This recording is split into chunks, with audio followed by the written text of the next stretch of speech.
Hey everyone, and welcome to this explainer.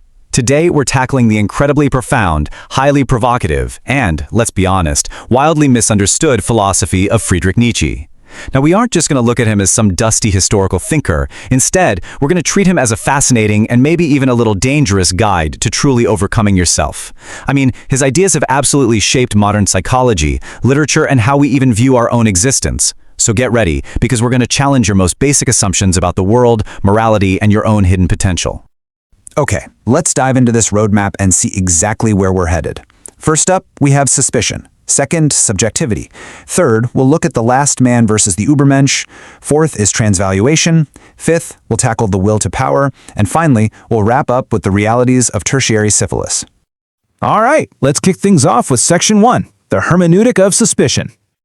You know, when you're approaching a really dense thinker like Nietzsche, it actually helps a ton to look at the intellectual company he keeps. Nietzsche is very often grouped alongside Karl Marx and Sigmund Freud, who, by the way, are three men with just absolutely epic facial hair. And together, they're known as the great masters of suspicion. They completely changed how we view reality. Marx cast suspicion on our economic systems to expose hidden power dynamics.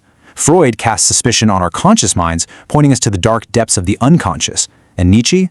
Well, he took his magnifying glass and pointed it directly at human morality.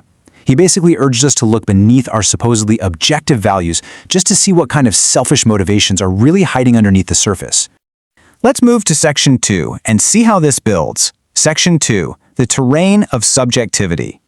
To truly understand Nietzsche, we really have to look inward. For him, our understanding of reality is always, and I mean always, filtered to our own subjective lens. He entirely rejected the idea that there's this one universal objective truth just floating out there in the ether waiting for us to discover it. Instead, everything we consider to be a hard fact is actually just an interpretation. It's totally colored by our biology, our history, and our desires.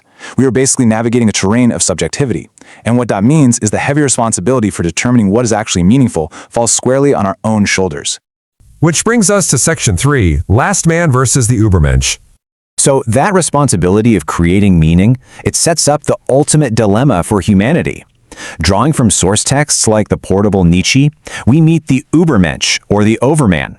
Now this is Nietzsche's absolute ideal human. The Overman doesn't just blindly nod along to the values of their society or their ancestors. No, they actively create their own values. They engage in constant, rigorous self-overcoming. They're constantly pushing past their limitations, their fears, and their weaknesses to reach maximum human potential. Now, on the exact opposite end of the spectrum, we have the last man. This is essentially the anti-Overman. We're talking about a person who desires nothing more than comfort, ease, and security. Think of a life structured entirely around taking the path of least resistance. They seek conformity just to avoid standing out, and they dodge any kind of risk, struggle, or suffering.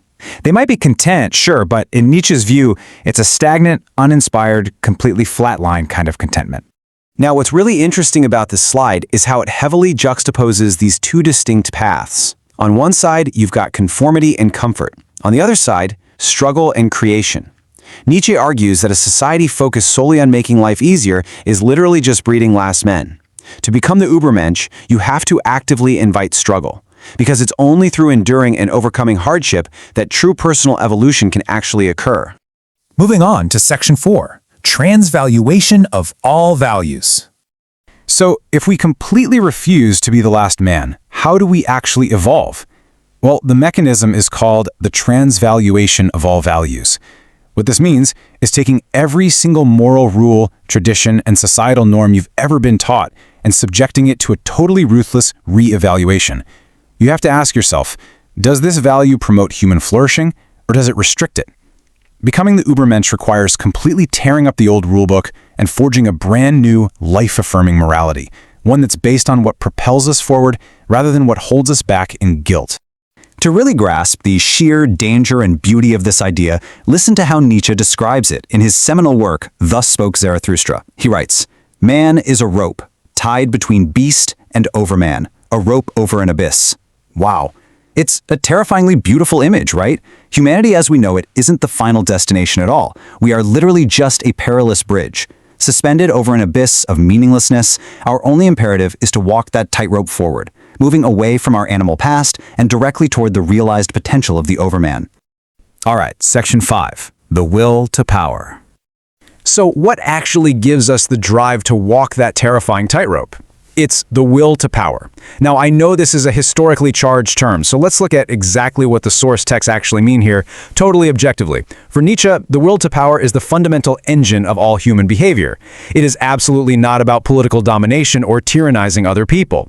Rather, it's entirely centered on achievement, ambition, and self-mastery. It's that innate, burning desire to assert yourself in the world and constantly expand your own capabilities. It's the inner fuel for the overman. And finally, Section 6. Effects of Tertiary Syphilis.